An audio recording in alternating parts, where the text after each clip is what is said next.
चालक भी बताए गए हमने। पहला था अर्ह माने योग्यता, दूसरा है, तीसरा है शिक्षा।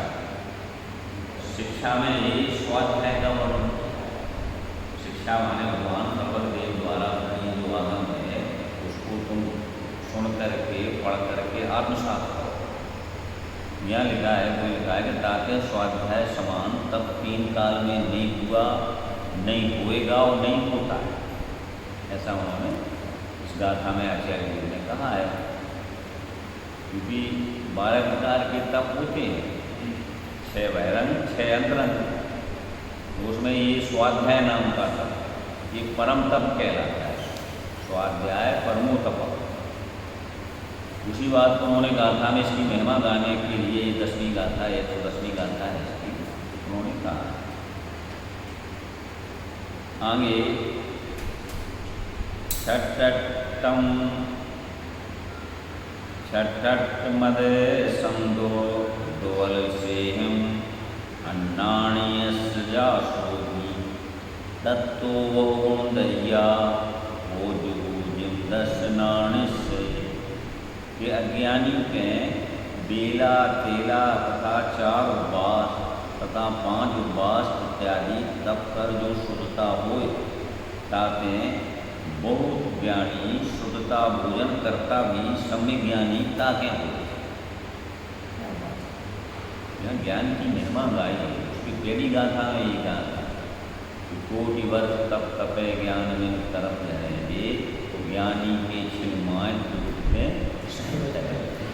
उसी की महिमा गाने के लिए यहाँ ठीक ही है। या ज्ञानी माने मिथ्या दृष्टि, जो अपने को नहीं जानता है वो अज्ञानी कहलाता है। और सम्यक ज्ञानी माने ज्ञानी यानी सम्यक दृष्टि, तो अज्ञानी के बेला तेला। बेला कहलाती है 2 दिन का उपवास, उसके बाद पारना। तेला माने 3 दिन का उपवास पारना, 4 उपवास 5 उपवास इत्यादि तब कर जो शुद्धता हो वो बहुत ज्ञान बहुत गुणी शुद्धता भोजन करता भी, वो भोजन भी करे कैसा शुद्धता पूर्वक जो ज्ञानी पुरुष है उसके सम्य ज्ञानी ताकि होए। उतनी शुद्धता उनके इतने भोजन करने से हो जाती है, इनके उपवास करने से भी नहीं। अज्ञानी और ज्ञानी में ये भी है। भावार्थ है कि मिथ्या ज्ञानी जो तप करे है सो इस लोक के परलोक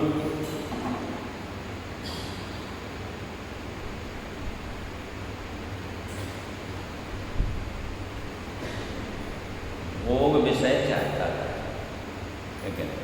अज्ञानी जो भी तप करता है उससे वांछा रखता है, यहाँ गए हमें भोग मिलेंगे, भोग विषय, इंद्रियों के भोग विषय चाहता करे है।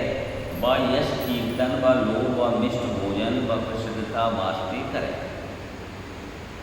उसके अभिप्राय में भाई बाहर में नहीं लिखे मगर अंदर में अभिप्राय में तो ये रहता है। अरे बहुत लोग ऐसे हैं जो दान देते हैं ना, तो कहते स्वर्ग तो हमें मिले, भले उनकी वांछा भोगों की। स्वर्ग का मतलब इंद्रिय विषयों की है उनकी वांछा। हाँ, मान प्रसाद। ऐसे जो तप करता है, अगर तुम कोई अपनी इच्छा के सहत करते हो, निदान कह जाते हैं इसमें कि निदान सहत अगर आपने किया वो कार्य, आगम की भाषा में निदान माने आगामी वांछा। तो यहाँ तक कहते हैं आचार्य जी कि तुमने वो जो रत्न था उसको तुमने राख के लिए जला दिया, जिससे तो तुम्हें अतीन्द्रिय सुख की प्राप्ति होनी थी। उस तप के द्वारा कर्म की निद्रा करके तुमने काय के लिए राख बनाने के लिए उसको जला दिया। ऐसा है। हाँ,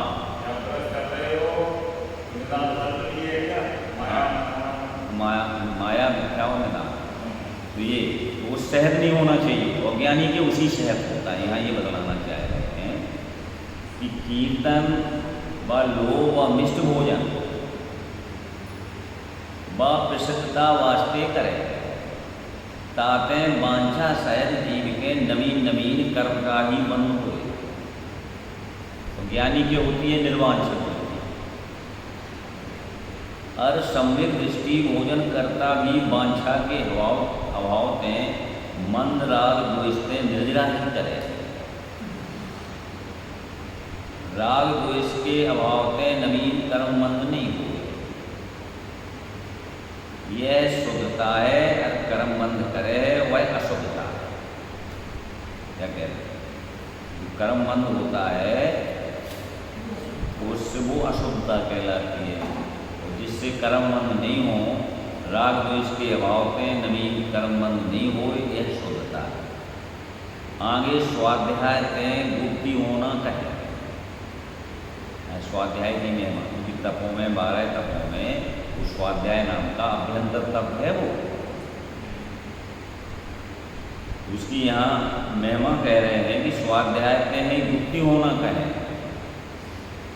कि सज्जाय भावनाए या भाविदाओं की सब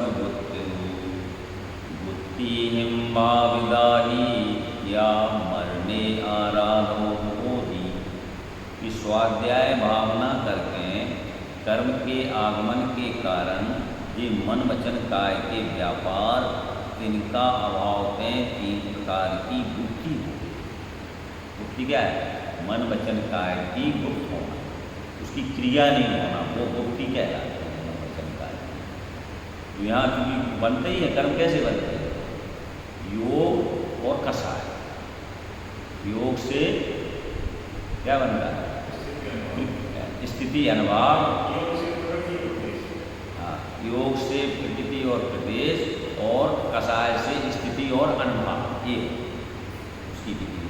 तो जब योग की कोई है ही नहीं ऐसी वृत्ति तो वो कषाय, मतलब क्या कहना चाहिए, वो आश्रम नहीं होता। यहाँ ये कह रहे हैं कि स्वाध्याय भावना करके कर्म के आगमन के ये कारण के मन वचन काय के व्यापार तिनका अभाव के 3 प्रकार की गुप्ति। गुप्ति होने के मरण विषय आराधना निर्विघ्न हुए। यह प्रकरण ही वो आराधना का चल गया है। तो 4 भावनाएं वहाँ बहाना है, सम्यक दर्शन, सम्यक ज्ञान, सम्यक चारित्र और सम्यकता।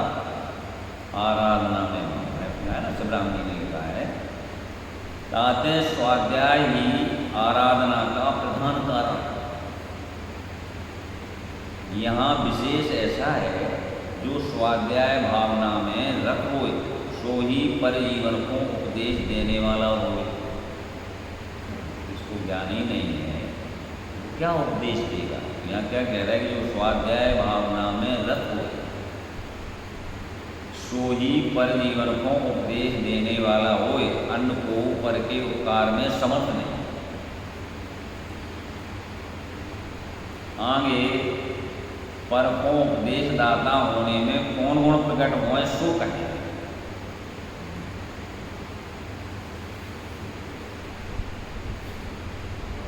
आन पर समुद्दारो अन्ना बंचल दीवणा भक्ति बोधि परदेश गति अवोचित्तिया तीर्थस्य।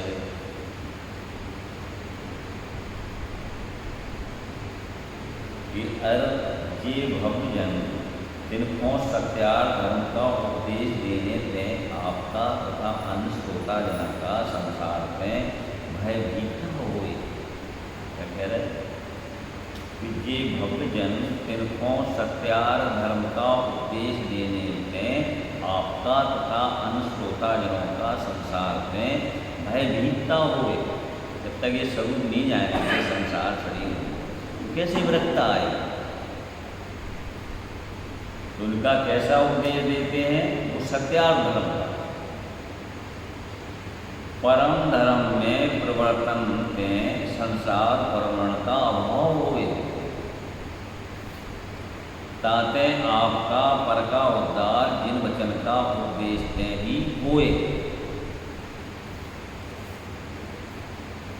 और जिनेन्द्र का आगम का उपदेश आपका आत्मा को तथा अन्य जीवों को करने से भगवान सर्वद की आज्ञा का पालन हुए। ये लाभ बता रहे हैं कि क्या है पर जीवों को उपदेश देने से क्या होता है। उससे ऐसा नहीं है कि जो उपदेश दाता है उनको भी चिंतन मनन चलता है, उनका लाभ तो बहुत लाभ होता है, पर का भी लाभ होता है इससे उदाहरण। और ये उपदेश किसके लिए? भव्य जीवों के लिए।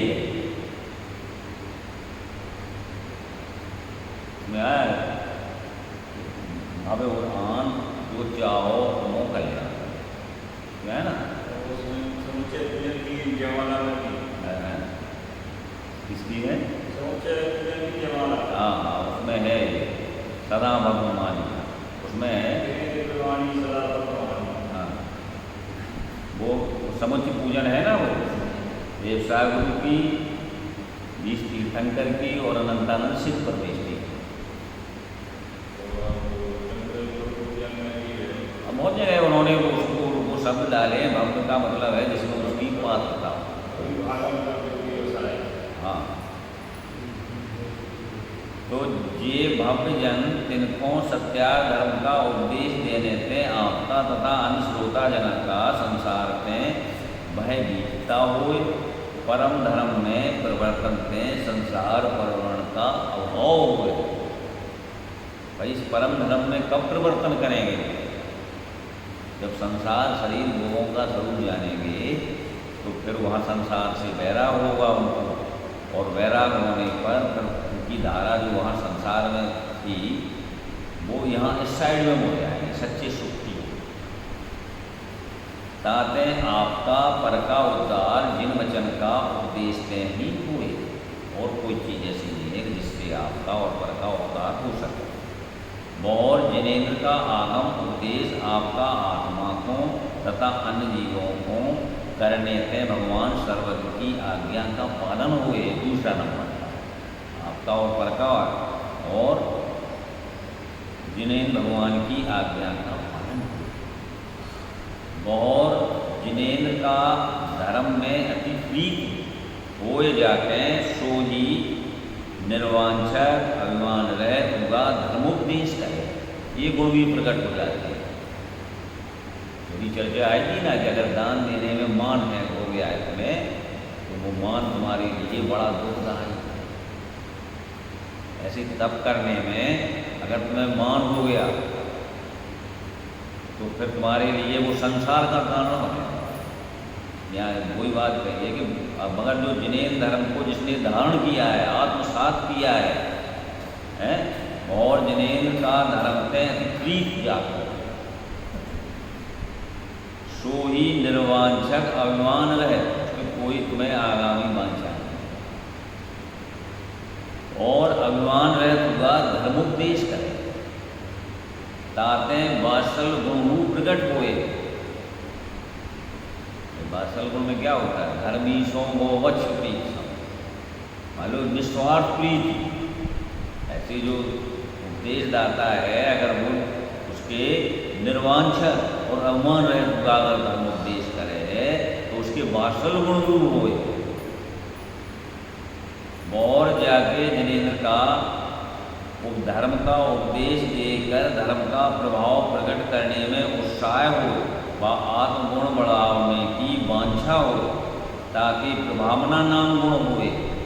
क्या क्या है प्रभावना में? क्या होता है कि अपने गुणों की वृद्धि चाहना, धर्म में और स्थिरता चाहना, और पर जीवों को तुम्हारी में देख करके वो भी उसमें लगे, वो प्रभावना कहलाती है। सत्यार धर्म प्रकट करके धन जीवों को लगे वास्तव में धर्म तो ये ही है, यही हमारे लिए परम उपकारी है, वो प्रभावना होगी। वात्सल्यता भी होती है, उससे सारे गुण प्रकट हो जाते हैं। पदावने की वांछा हो ताकि प्रभावना नाम गुण होए ही, और जाके श्यागवाद रूप परमागम में अतिप्रीत हुए, ताकि धर्म का उपदेशक बना हो। अगर वो श्यागवाद को नहीं जानता है तो वो धर्म का उपदेश नहीं देता।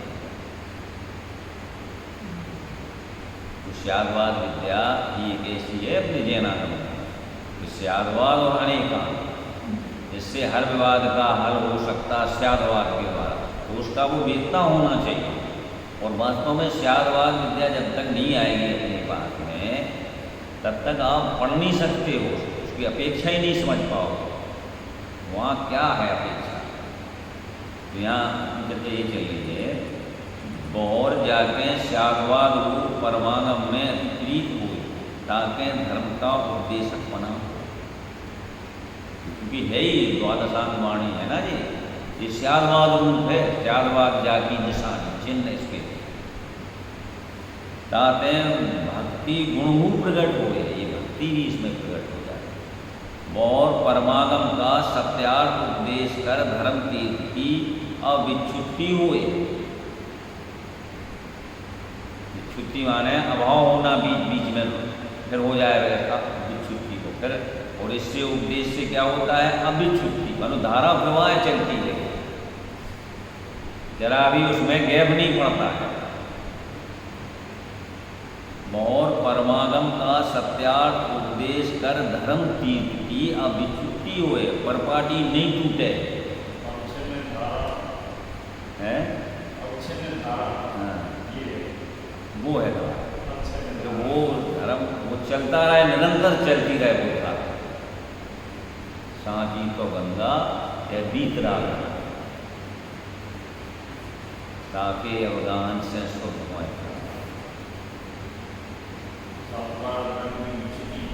है।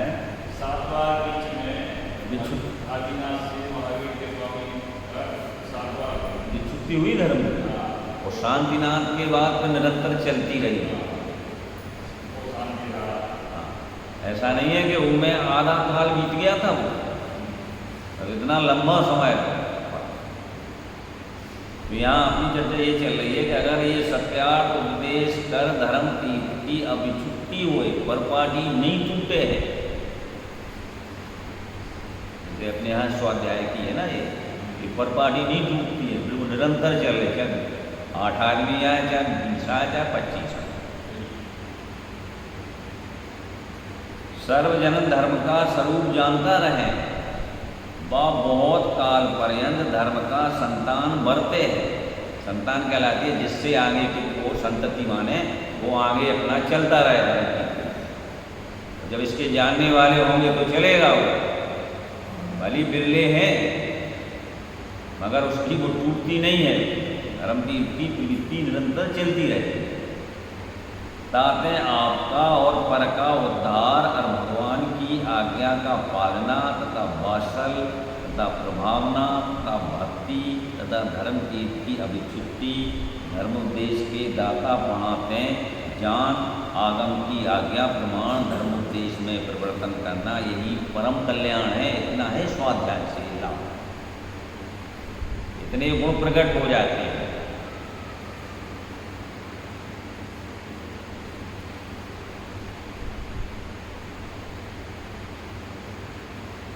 यहाँ ये अपना जो तीसरा अधिकार था, साविचार भक्त प्रत्याख्यान के 40 अधिकारों से वो शिक्षा नाम का ये तीसरा अधिकार था, उसको यहाँ ये पूर्ण होगा। अब आगे विनय नामा चौथा अधिकार 23 गाथान करता है। जाते लिंग ग्रहण के अनंतर ज्ञान की संपत्ति करवो योग है,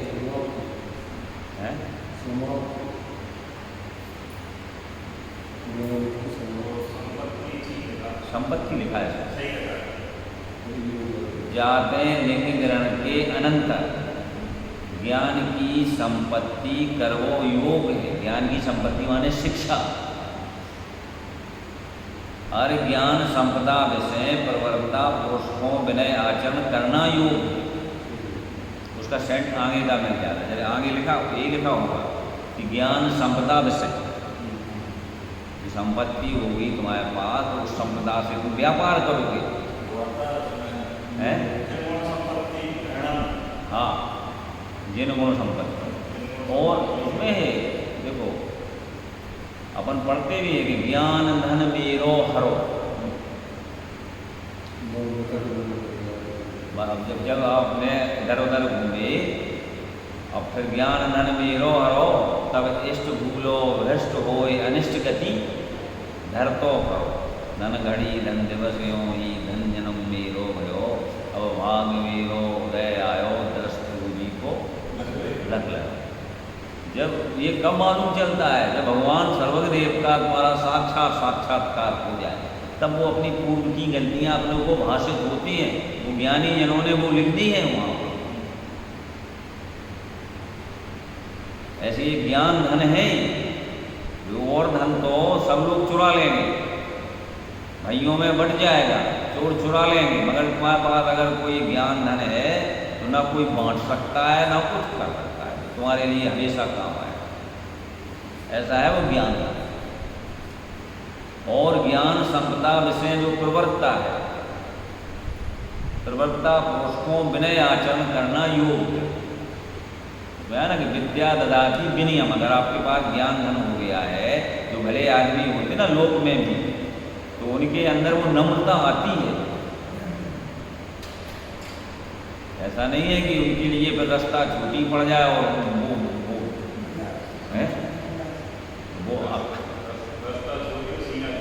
सीना चौड़ा हो जाए। अरे ऐसे ऐसे धर्मात्मा पुरुष हैं जिनके पास धन संपत्ति के कुबेर के खजाने जैसे हैं, और धर्मात्मा जी ज्ञानी जनों को या साधर्मी जनों को उनकी, अपन ने देखा था भाई साहब वहाँ गए थे अपन दिल्ली में, तो उनकी जो बहुएँ थी ना, उनकी केमिकल वालों उनका जो, तो उनकी वो बहुत पर्सनल थी, बड़े रिक्वेस्ट करके लो भाई मतलब ऐसी नम्रता विनय। यहाँ यही तो कह रहे हैं कि ज्ञान संपदा विषय प्रवक्ता पुरुष को विनय आचरण करना योग है। सो विनय 5 प्रकार है, ताय कहें।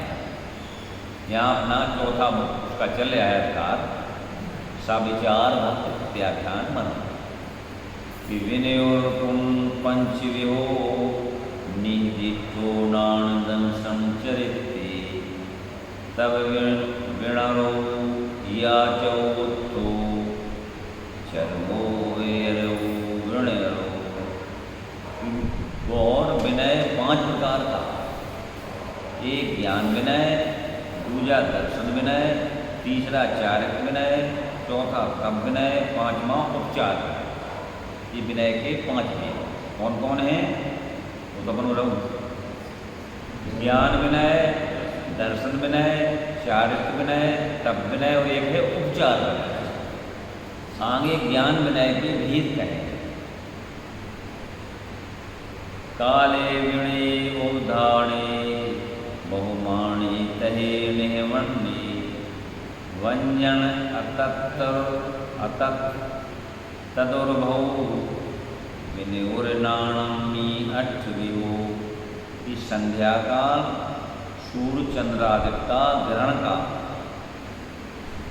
उल्का पातादि का काल को त्याग करके जो सूत्र का अध्ययन करना, सो काल नाम ज्ञान का विनय।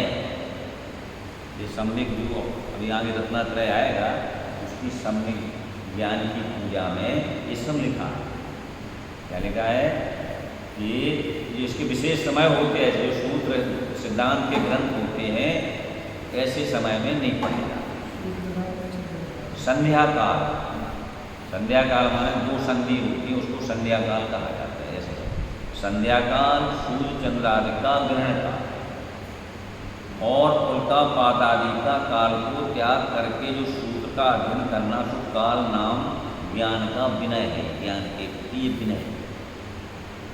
और जो श्रुत का व श्रुत के धारक का स्तमन करना, श्रुत का और श्रुत के धारक स्तमन करना, गुणा में अनुराग करना, यह विनय नामा ज्ञान विनय।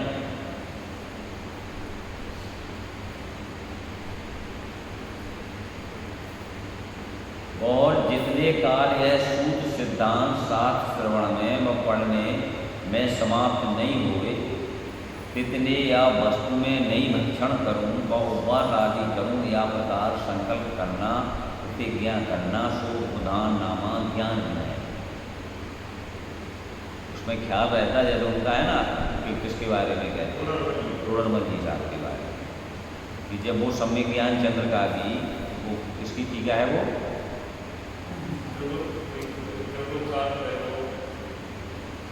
उसकी वो टीका कर रहे थे सम्यक ज्ञान चंद्र का नाम से। तो उन्होंने नमक का त्याग किया। नमक का त्याग किया ये क्या, या उनकी माता जी नहीं डालती भोजन में, और उनको जितना भी समय लगा, कितने 6 महीने लगे, कितने लगे, तो उनको फिर जब भोजन करते थे और उनकी टीका लगती थी, बड़े उपयोग लगाकर। जब उनकी टीका पूर्ण हुई तो फिर नमक का उनको स्वाद आया, माँ आज नमक नहीं डाला आपने। अरे बोले बेटा हम तो 6 महीने से नहीं डाला, क्या तुम्हारा साथ पूरा हो गया? तो ऐसा है, यहाँ ये कह रहा है कि इसको लेकर के तुम्हें, तो क्या कह रहे हैं कि बहुत जितने काल यह सूत्र सिद्धांत शास्त्र श्रवण में उसको, क्योंकि उपयोग में जो इस सूत्र हैं, शास्त्र हैं, जो सिद्धांत हैं, इनको बहुत उपयोग सूक्ष्म करना पड़ता है जब ये समझ में आते हैं।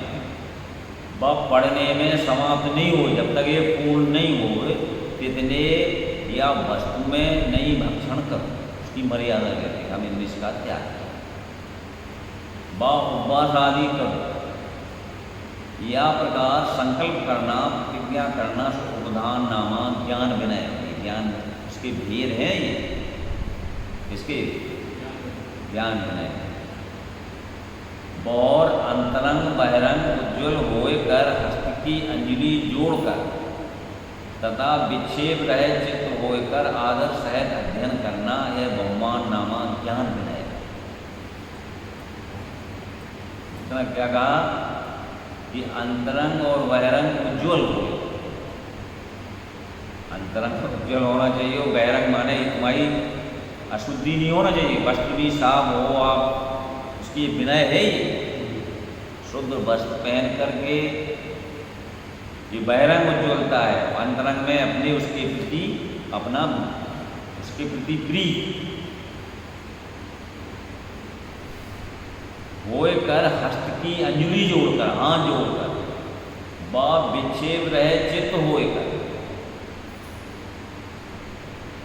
आदर सहित अध्ययन करना, यह बहुमान नामा ज्ञान है। अगर तुम्हारे अंदर विक्षेप चलेगा, कई तरह के यहाँ उपयोग लगाओगे तो उनकी विक्षेप चलेगा, तुम्हारा उपयोग बार बार तुम्हारा इधर उधर होगा, इसलिए उसको एकाग्र करके मन को, और फिर पढ़ोगे।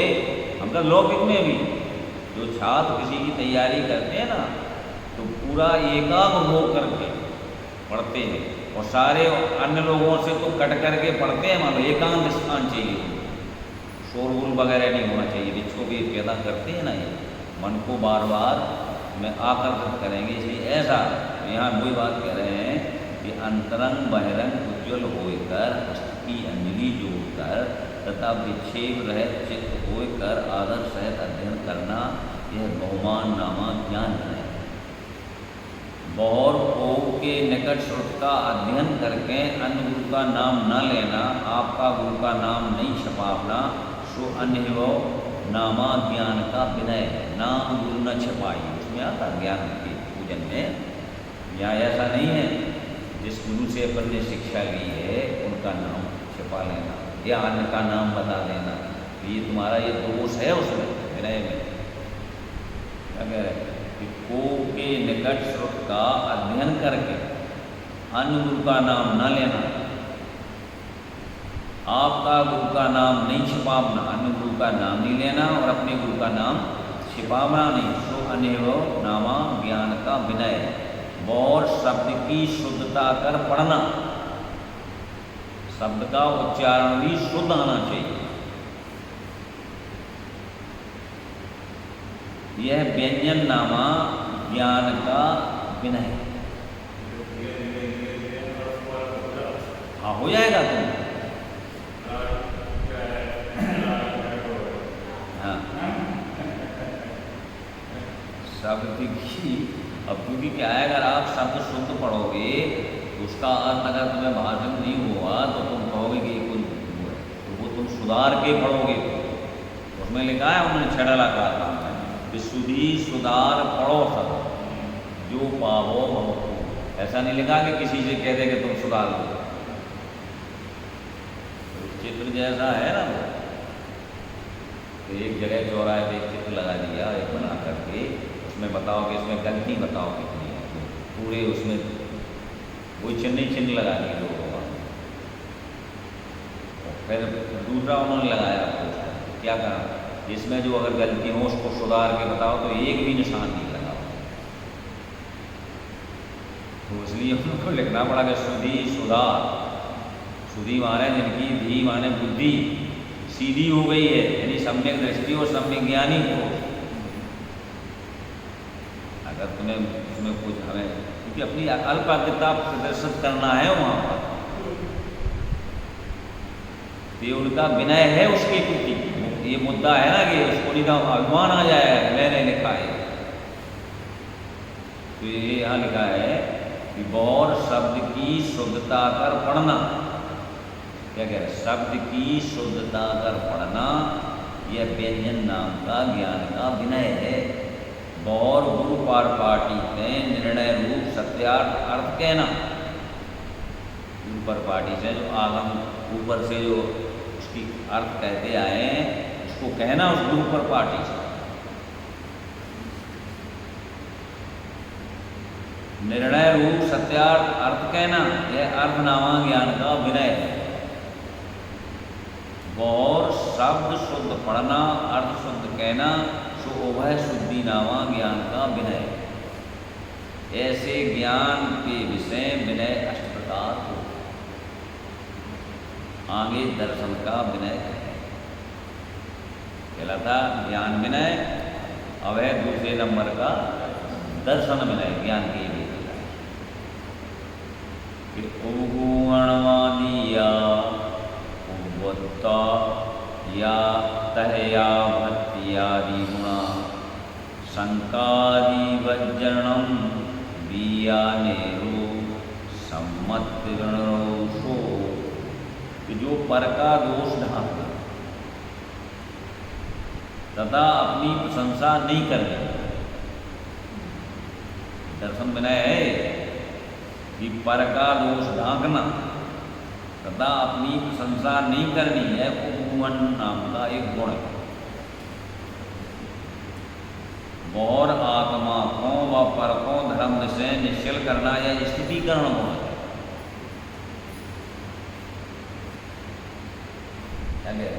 स्थितिकरण गुण में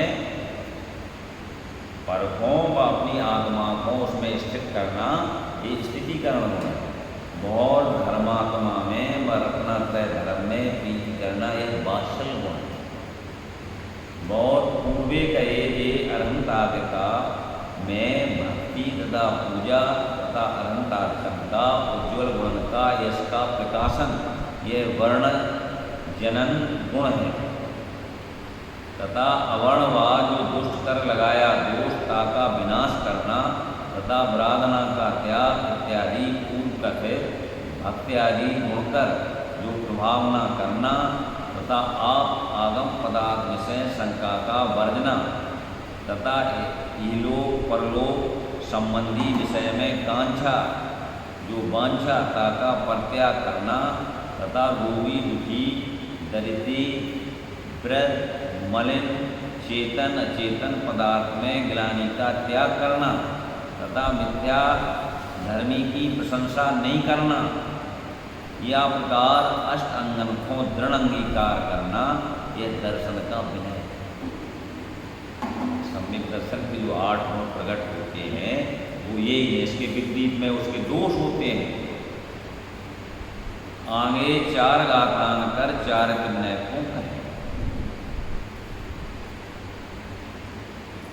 इंदी कसाय पणधाणम पिया बुद्धिरो चेव संदिरो ऐसो चारित्रिगण्यो समासदो होय नायक हो। पणिधाणम पिया दुयम इंदी नो इंदियम चाहो दब्बम सद्दादि इंदियम आदियम भवे इदरम सद्रसे रूगंधे आसेया मनोहरेया इदरेया जमराग दोष गमनम पंचमेहम होदि पणिधाणम।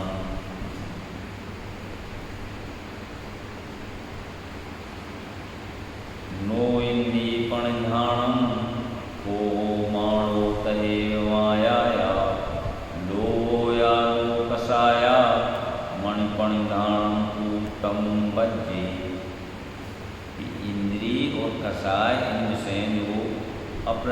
परिधान कहिए नहीं परिणति में प्राप्त होना तथा मन वचन काय की प्रवृत्ति रोकने रूप वृत्ति धारण करना तथा सम्यक यत्नाचार से प्रवृत्ति रूप समिति पालना यह चारित्रता विनय संक्षेप कथी ज्ञान। अगर चारित्र विनय को अगर संक्षेप में कहें क्या कह रहे हैं, इंद्रिय और कषाय विषय जो अपरिधान कहिए नहीं परिणति में प्राप्त होना, इंद्रिय और कषायों में अपनी परिणति को नहीं माना, वो अप्रणधान कहते हैं। तथा मन वचन काय की प्रवृत्ति रोकने रूप वृत्ति धारण करना तथा सम्यक यत्नाचार से प्रवृत्ति रूप समिति को पालना। वृत्ति समिति यह चारित्र का विनय संक्षेप की जान। और प्रणिधान जो संसारी जीव की प्रवृत्ति दो प्रकार है, एक इंद्रिय द्वारे इंद्रिय रूप है, एक मन द्वारे नो इंद्रिय रूप। क्या कह रहे हैं, जो संसारी प्राणी हैं उनकी प्रवृत्ति दो प्रकार से है, मन से और इंद्रिय से, दो प्रकार से। मन कहलाता है नो इंद्रिय, कोई 5 प्रकार की इंद्रिय है, एक कहलाते हैं इंद्रिय के द्वारा। तहाँ इंद्रिय द्वारे प्रवृत्ति सो इंद्रियन के विषय ये शब्दादि 3 विषय हो। 5 इंद्रियों के विषय है ना, शब्द तो कह दिया उन्हें रसना इंद्रिय के द्वारा, तो इसी तरह से लगा लेना उसको, स्पर्शन रसना घ्राण स्रोत। चक्षु का तो उन्होंने बता ही दिया है, चक्षु में स्रोत और चक्षु। तो एक इंद्रिय द्वारे इंद्रिय रूप, एक मन द्वारे इंद्रिय रूप। तहाँ इंद्रिय द्वारे प्रवृत्ति सो इंद्रियन के विषय ये शब्दादि 3 विषय होए। मन द्वारे प्रवृत्ति क्रोधादि रूप होए। और जो मनोहर अमनोहर ऐसे शब्द रस गंध रूप स्पर्श ये इंद्रियन के विषय 3 विषय मनोहर में राग करना, अमनोहर में द्वेष करना, ये इंद्रिय प्राणिधान 5 प्रकार।